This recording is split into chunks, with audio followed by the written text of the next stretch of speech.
მოგესალმებით, მე ვარ ია ანთაძე და დღეს ვეფხისტყაოსანზე ვილაპარაკებ. ყოველთვის ვამბობ, რომ შოთა რუსთაველის პოემის მთავარი გმირი ტარიელია და ეს უპირველეს ყოვლისა პოემის სათაურიდან ჩანს. მაგრამ ლევან ბერძენიშვილი თავის წიგნში საუბრები ვეფხისტყაოსანზე ამბობს, რომ პოემის სათაურში ერთი კი არა, ორი გმირი ჩანს, ნესტან დარეჯანი და ტარიელი. იმის გამო, რომ პოემაში ვეფხი არის ნესტანის სიმბოლო, ჩვენ შეგვიძლია სათაური ასე წავიკითხოთ. ნესტანი, რომელიც ტარიელს მოსავს. როგორც ბატონ ლევანი ამბობს, სიყვარულზე დაწერილ დიად წიგნებში ხშირად ჩანს ხოლმე მიჯნურთა სახელები. თუ ეს არის აღმოსავლური ლიტერატურა, მაშინ ესეთი სათაური გვაქვს ლეილი და მაჯნუნი. თუ ეს არის დასავლური ლიტერატურა, მაშინ ესეთი სათაური გვაქვს ტრისტანი და იზოლდა, ან რომეო და ჯულიეტა.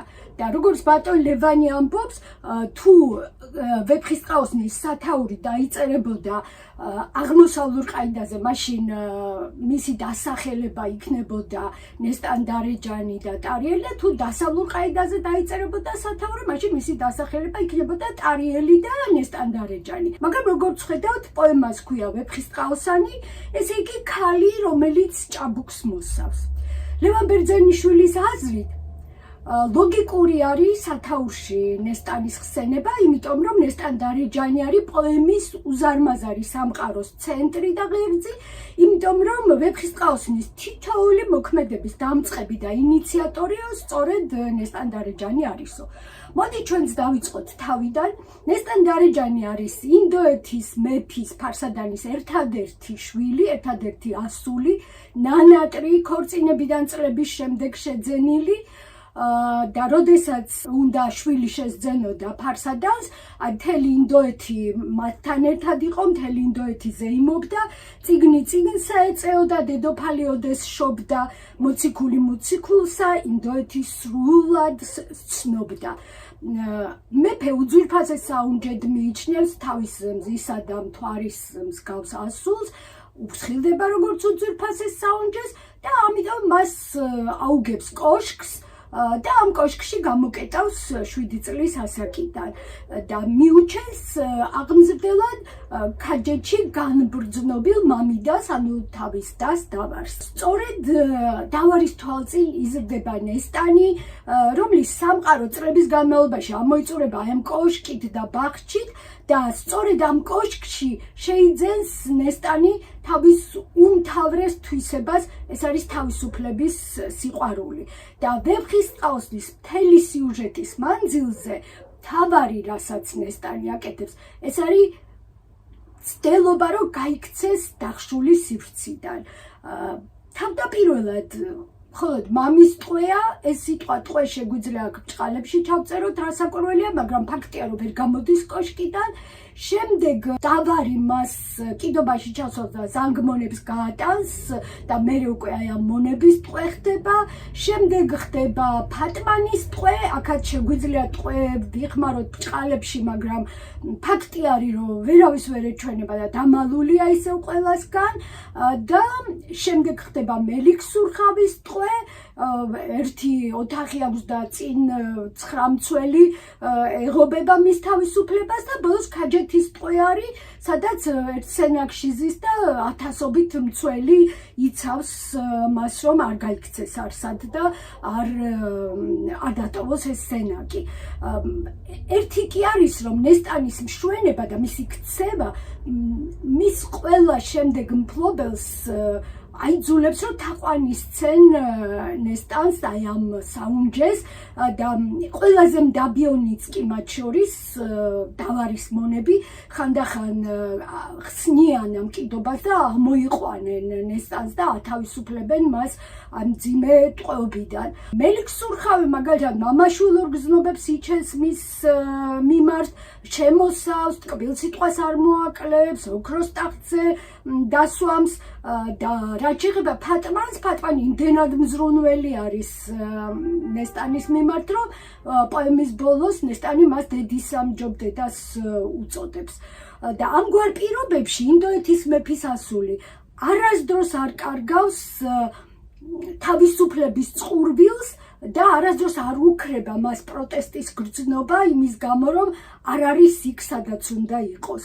და არ არსებობს არავითარი რამ რაც მას აცდუნებს, არ არსებობს არავითარი დაპირება, რომელიც მას დაავიწყებს ლტოლვას თავის მიჯნურის მიმართ, რომელიც სადღაც დატოვა სხვაგან ძალიან შორს და რომლის მიმართ ლტოლვაც ფაქტობრივად უიმედო ლტოლვაა, მაგრამ ნესტანი ამითი არის მოცული ყოველთვის. და იმის გამო, რომ ნესტანი არ ეგუება და აპროტესტებს ამ თავის ყოფას ყოველჯერზე, ის სულ მუდამ იბრძვის თავისუფლებისთვის.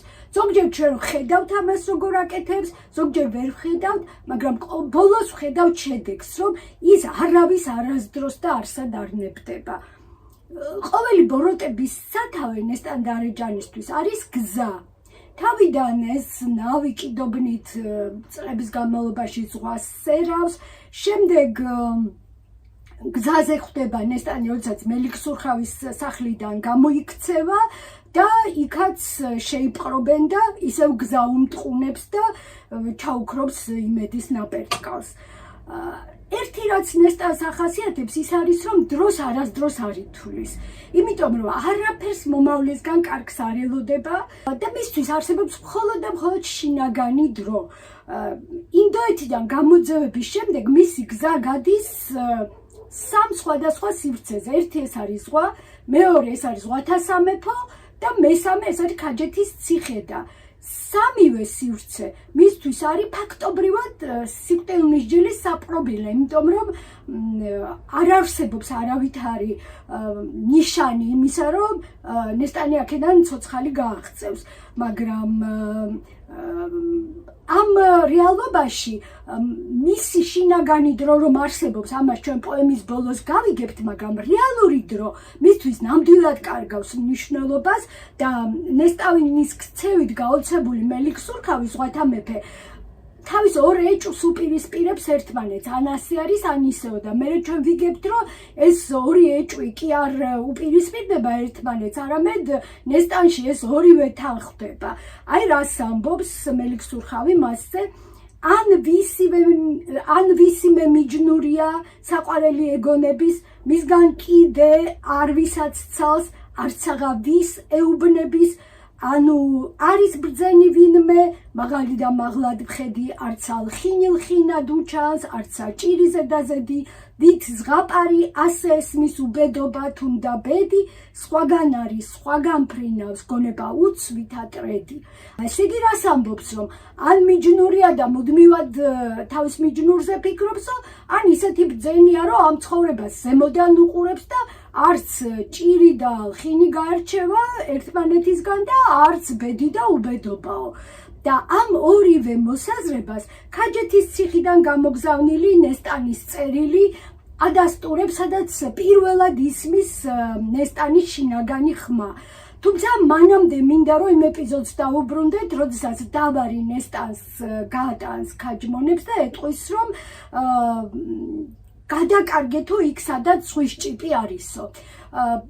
მითოპოეტურ აზროვნებაში ზღვა და მდგარი წყალი ეს არის ქაჯეთის საუფლო, იქ სადაც გველეშაპი ბინადრობს, გველეშაპი საბინადრო და ზღვის ჭიპი არის ქაოსის გულის გული. ფაქტობრივად დავარი ნესტანს გაწირავს სასიკვდილოდ და ეუბნება ამ მონებს, რომ არასდროს არ ნახოსო წმიდა წყალიო, რა არის წმიდა წყალი? ეს არის მდინარი წყალი, მოძრავი წყალი, შეიძლება იყოს ნაკადული, შეიძლება იყოს მდინარე და აი ამას ამბობს, რომ ზღვიდან არასდროს არ გამოვიდესო.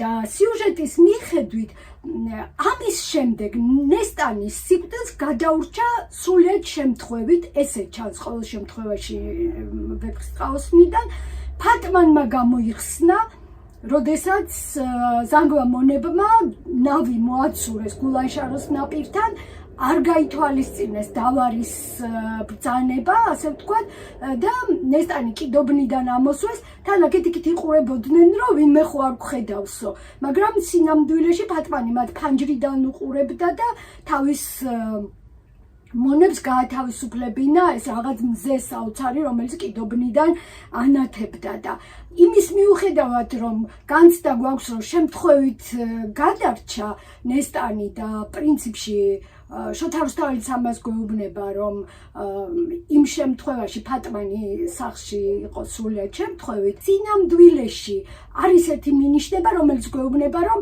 ამ ზღვის ქაოსიდან ნესტანი გამოვიდოდა ცოცხალი და სახსალამათი ეს მინიშნება რა თქმა უნდა კიდობანია ბიბლიური ნოეს კიდობნიდან მოყოლებული დღემდე ნებისმიერ მხატვრულ ტექსტში კიდობნის ხსენება ნიშნავს იმას რომ ეს არის გადარჩენის სიმბოლო და ამიტომ როდესაც თავიდანვე ვიგებთ რომ კიდობანში ჩასვეს ნესტანი რა თქმა უნდა ეს ნიშნავს იმას რომ ზღვის ქაოსის გადაურჩება ცოცხალი სწორედ იმიტომ რომ კიდობანში ზის კიდევ ერთხელ და სხვა კიდობანი არის ნახსენები ვეფხისტყაოსანში პარამ აქვე ვიტყვი ის აბჯარი და იარაღი რომლითაც ტარიელი ავთანდილი და ფრიდონი ქაჯეთის ციხეში იბრძვიან ნაპოვნი არის დევების გამოქვაბულში სადღაც ულ გამოქვაბულის სიღრმეში იქ დგას კიდობანი და აი იმ კიდობანში დევს ეს აბჯარი და იარაღი და მაშინაც როგორც კი კიდობანს წავიკითხავთ ცხადი უნდა იყოს ჩვენთვის რომ რაკიღა ეს საბრძოლო იარაღი არის კიდობნიდან ამოღებული ესე იგი ეს ბრძოლა დამთავრდება გმირების გამარჯვებით და ისინი იქნებიან ცოცხლები და უვნებლები ამ ბრძოლის შემდეგ ადრეც თქვი რომ ინდოეთიდან გამოძევების შემდეგ ნესტანის თავგადასავალი ვეფხისტყაოსანში არის აღწერილი ფრაგმენტულად ავთანდილის ცნობიერებაში გროვდება ეს ფრაგმენტები, მაგრამ ფრაგმენტები დალაგებულია ძალიან მოწესრიგებულად და ჩვენ ფაქტობრივად თანმიმდევრულად ვიგებთ სად არის ნესტანი, ვინ პატრონობს მას ამ შემთხვევაში, ვის ხელშია ჩავარდნილი, რა საფრთხე ემუქრება, მაგრამ თვითონ ნესტანის ხმა მთელი პოემის განმავლობაში არსად არ ისმის, გარდა ორი შემთხვევისა, მინდა რომ ეს ორივე შემთხვევა ეხლა გიამბოთ, ერთხელ, როდესაც ფატმანი ხდება იძულებული, რომ დათმოს ნესტანი და მელიქ-სურხავს, ანუ მეფეს, სხვათა მეფეს გაუგზავნოს, ტირის ძალიან განიცდის ამ ამბავს, საკუთარ თავს ადანაშაულებს, რომ ესე მოხდა და მაშინ მას ფატმანი უკაცრავად მაშინ მას ნესტანი დაამშვიდებს და ეტყვის უბედო ბედი ჩემზე და მიწყივა ავისამქნელია კარგი რამ მჭირდეს გიკვირდეს ავი რა საკვირველიაო აი ეს არის ერთი შემთხვევა როცა პირველად ამდენი წლის შემდეგ ნესტანი ხმას ამოიღებს და მეორე რაც აღწერილი არის ვეფხისტყაოსანში ეს არის ის რომ როდესაც მელიქ-სურხავის სასახლიდან გამოქცეული ნესტანი აღიჭურვება მამაკაცის სამოსელი და მხედარია ცხენზე ზის და მიდის თავისუფლებისკენ აი მას გზაში შეხვდებიან ქაჯები არ იცის ვინ არიან მაგრამ თვითონ მიმართავს მათ და ეუბნება ვინ ხართ ცხენოსანო გულანშაროდან ქაჯეთში მივდივარ მოციქული ვარო ქაჯეთის ხსენებით შეშინება უნდა ეტყობა ამ ადამიანების მაგრამ როგორ წამში მიხვდებიან რომ არც მონა არ არის მზესავით ანათებს და არც მხედარი არ არის ქალია შეიპყრობენ და მართლაც ქაჯეთის გზას გაუყენებენ მაგრამ როცა ამ ეპიზოდს მკითხულობ ყოველთვის მახსენდება ავთანდილის სამწლიანი მოგზაურობა უცხო მოყმის მოსაძებნად და როდესაც მას უდაბურ ადგილას შემოხვდებიან უცხო ადამიანები 6 მამაკაცი ის თვითონ გაემართება მათკენ და ეუბნება რომ ვინახართ უყივლად უძმანო ვინ ხართ მეკობრეთა დაგამსგავსენ ეს არის რაინდის წესი რომ ის არავის არ უშინდება ის თვითონ პირდაპირ პირველი მიდის კონტაქტზე სხვა ადამიანებთან და ასე რაინდის წესით იქცევა ნესტანიც და რაც მთავარია ამ ეპიზოდში ჩვენ ვიგებთ რომ აი მისი მებრძოლი ბუნება ამდენი ტანჯვის მიუხედავად საერთოდ არ შეცვლილა როგორც უკვე ვთქვი ნესტანის შინაგანი ხმა პირველად და თანაც მთელი ძალით ისმის ქაჯეთის ციხიდან ტარიელისთვის გამოგზავნილ წერილში. ამ წერილში ერთმანეთის გვერდით არის სოფლის სამდურავი, სატრფოსთან განშორებით გამოწვეული ტანჯვა, ღმერთის დიდება იმის გამო, რომ თურმე ტარიელი ცოცხალი არის, ვედრება და მუდარა, რომ არ მოვიდეს ტარიელი ხაჯებთან შესაბმელად და არ ცადოს მისი გამოხსნა, ფიცი, რომ ნესტანი თავს მოიკლავს და სხვისი არასდროს არ გახდება, თხოვნა, რომ ტარიელი ინდოეთში დაბრუნდეს და თავის სამშობლოს და ნესტანის მშობლებს უპატრონოს. მაგრამ ამ ყველაფერთან ერთად წერილში გვხვდება ქაჯეთის ციხის აღწერა და ეს არის როგორც სწორი და საჭირო გეგმის გადაცემა მებრძოლი მხარისთვის ბრძოლის წინ და სწორედ აქედან ჩანს და ამიტომ ვამბობთ ჩვენ რომ ამ წერილში არის სასოწარკვეთაც და იმედიც, აქ არის სიკვდილისთვის მზაობაც და სიცოცხლისკენ სწრაფვაც და რაც მთავარია, აქ ამ წერილში უკვე ჩანს მრავალტანჯული ადამიანის სიბრძნე. ქაჯეთის ციხეში გამომწყდეული ნესტანდარეჯანი უკვე ნამდვილად აღარ გავს ინდოეთის მეფის ახალგაზრდა ასულს, რომელიც ცხოვრობდა იმპულსებით, რომელიც განრისხების ჟამს ვეფხსგავდა და ნამდვილად შეიძლება ითქვას, რომ იოლად უყურებდა სიცოცხლესაც და სიკვდილსაც. მეცნიერები დღემდე ვერ თანხმდებიან იზიარებს თუ არა შოთა რუსთაველი ნესტანის შეფასებას, როდესაც ის ხვარაზმჩახის შვილის მკვლელობას მართალს სამართალს ადარებს. ესე იგი გამოდის, რომ ნესტანი ამბობს, რომ ის იყო ერთადერთი სწორი ნაბიჯი იმ შემთხვევაში და ჩვენ არ ვიცით მიიჩნევს თუ არა ასეთად რუსთაველი ხვარაზმშახის შვილის მოკვლას, მაგრამ ამას კი ვხედავთ, რომ პოემის მთელი სიუჟეტის განმავლობაში ამ ამბის შემდეგ ნესტანიც იტანჯება და ტარიელიც იტანჯება, ორივე თავ-თავის გზას გადის და ორივე გადის ტანჯვით ახსავსე გზას. და სწავლულები იმაზე კი თანხმდებიან, რომ სწორედ ნესტანის წერილში ჩანს ჩადენილის ღრმა გააზრება და ასევე ღრმა სინანული. ეხლა მინდა ორი სტრიქონი წაგიკითხოთ ნესტანის წერილიდან, რომელიც ზუსტად ამ ამბავს ეხება. რაცა ვიჩივლე ბედისა ჩემისა კმასა ჩივარად, ცან სამართალი მართალი გულისა გულსა მივარად.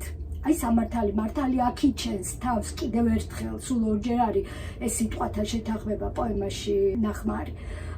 პირველი სტრიქონი არის გასაგები, ჩემს ბედზე რაც ვიჩივლეო საკმარისი არისო და მეორე სტრიქონს კიდევ ერთხელ წაგიკითხავთ და მე მინდა წაგიკითხოთ ბატონი ზურაბ კიკნაძის წიგნიდან განმარტება ამ სტრიქონის. ნახეთ ესეც სტრიქონია, ცან სამართალი მართალი გულისა გულსა მივარად. და აი თავის წიგნში ცეცხლი და ბურუსი, ციტატას წაგიკითხავთ ამ წიგნიდან, რას წერს ზურაბ კიკნაძე. ვერ ვიტყვით, რომ ეს სტრიქონი ბოლომდე გასაგებია. ის კი ცხადია, რომ ამ სიტყვებში მართალი სამართალი იურიდიული სფეროდან გულის განცდის სფეროში ინაცვლებს. ნესტანი თითქოს სატრფოს ეუბნება, აჰა, გაიგე რა ყოფილა მართალი სამართალი, ეს გულთა ერთობა ყოფილა, რომელიც არ საჭიროებს რაიმე ქმედებას, რაიმე გარეშე ძალას. აქ ციტატა სრულდება. ჩვენც რა თქმა უნდა დავეთანხმოთ ამ მოსაზრებას, რომ ბოლომდე გასაგები არ არის აი ამ მართალი სამართლის მეორედ ხსენებაში რას გულისხმობს ნესტანი. მე ყოველ შემთხვევაში ამის განმარტება ახლა არ შემიძლია უკეთესად ვიდრე წაგიკითხეთ, ხო? მაგრამ ის რაც ნათლად ჩანს ნესტანის წერილში, როგორც მის მიერ განვლილი აი ამ ტანჯული გზის შედეგი, ხო? ეს არის სატრფოს მშობლების და სამშობლოს მიმართ პასუხისმგებლობა, რაც ადრე არ ჩანდა და ასევე სიცოცხლის დაფასება, ეს ძალიან მნიშვნელოვანია და ამავე დროს სიკვდილისთვის მზაობა, მაგრამ ეს უკვე აღარ არის იმპულსური მზაობა სიკვდილისთვის, არამედ ეს არის გააზრებული, ძალიან გააზრებული მზაობა, რომ ნესტანს შეიძლება არაფერი აღარ დარჩეს იმის გარდა, რომ მოკვდეს და იქ შეხვდეს სხვა სამყაროში თავის სატრფოს. მაგრამ როდესაც ტარიელი ქაჯეთის ციხის გვირაბს შელეცს მარტო და გვირაბის შესახებ მე გიამბობთ, იმიტომ რომ ეს ძალიან მნიშვნელოვანია.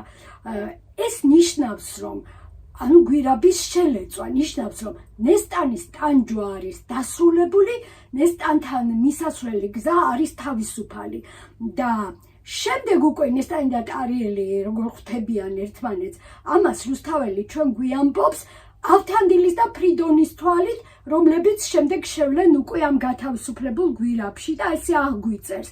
ნახეს მზისა შესაყრელად გამოეშვა მთვარე გველსა. ამ მეტაფორასაც რა თქმა უნდა მითოსი გვიხსნის, მთვარეს გველეშაპი ყლაპავს და იმის შემდეგ რაც მზე გველეშაპს დაამარცხებს, მას ესე იგი ყელიდან ამოუგდებს მთვარეს. და დღევანდელი გადაცემა მინდა ისევ ლევან ბერძენიშვილის ციტატით დავასრულო, როცა მზე შეხვდა მთვარეს, ესე იგი როდესაც ტარიელი შეხვდა ნესტანს. ეს ის ადგილია, სადაც ძველ სამყაროში დედამიწა შეიქმნა. დედამიწა ხომ მზისა და მთვარის ქორწინების შედეგია. აქ ციტატა მთავრდება. ეს მეტაფორა მზისა და მთვარის შეღრა ლოგიკურად ასრულებს ტარიელის და ნესტანის მიერ გავლილ ამ ტანჯულ გზას, მათ განცდებს, მათ შინაგან ცხოვრებას და რაც მთავარია, მათ ღვაწლს ახალი სამყაროს მიმართ, რომელიც სწორედ აი მათი შეხვედრით იბადება. იმედი მაქვს, ყველაფერი გასაგები იყო, რაც ნესტანის შესახებ გიამბეთ. არ გულისხმობ იმ ფრაგმენტს, რა თქმა უნდა, რომელზეც მე თვითონვე ვთქვი, რომ სწავლულები ამბობენ, რომ ეს გაუგებარია, არ არის ბოლომდე ახსნილი, ნესტანი ინანიებს თუ არა ხვარავშახის ძის სიკვდილს. პირდაპირ ამას არც ნესტანი და არც ტარიელი არსად არ ამბობენ, მაგრამ ამბობენ ისე, როგორც დაწერა ვეფხისტყაოსნის ავტორმა. ხო და ვფიქრობ, რომ ამის გარდა ყველაფერი გიამბეთ, რაც კი ნესტან დარეჯანის შესახებ შემეძლო მეთქვა და იმაშიც გამოგიტყდებით, რომ ნესტან დარეჯანი ჩემთვის არის პოემის ყველაზე იდუმალი გმირი და ის არის უკარება გმირი არა მხოლოდ პოემის პერსონაჟებისთვის, ვისაც მასთან აქვს ურთიერთობა პოემის სიუჟეტში, არამედ მკითხველისთვისაც ერთგვარად უკარება გმირი არის და ამიტომ არ გამოვრიცხავ, რომ თქვენი ინტერესიც ნესტან დარეჯანთან დაკავშირებით ბოლომდე ვერ დავაკმაყოფილე, ვერ ამოვწურე. შესაძლოა ვიცი, ერთი რამ ვიცი, რომ ახლა მე-10 კლასში სკოლებში სწორედ ქართული ლიტერატურის გაკვეთილზე ვეფხისტყაოსანს სწავლობენ და ჩემთვის ძალიან საინტერესო იქნებოდა თუ მასწავლებლები გამომეხმაურებოდნენ და მომწერდნენ რაიმე მნიშვნელოვანს, რაც მე გამომრჩა. ან ისიც საინტერესო იქნებოდა თუ მომწერდნენ ზოგადად რამდენად სასარგებლოა მათთვის ის, რაზეც მე აი ამ ვეფხისტყაოსნის პოდკასტში ვლაპარაკობ. რა თქმა უნდა, შენიშვნებსაც დიდი სიამოვნებით წავიკითხავ და გავიაზრებ და გავითვალისწინებ რიგ შემთხვევაში. ეხლა მინდა შემდეგ ხუთშაბათამდე დაგემშვიდობოთ და დაგიტოვოთ ტრადიციული თხოვნა, რომ გამოიწეროთ ჩვენი ანუ ზღარბის არხი. ძალიან დიდი მადლობა, რომ ჩემთან ერთად ხართ.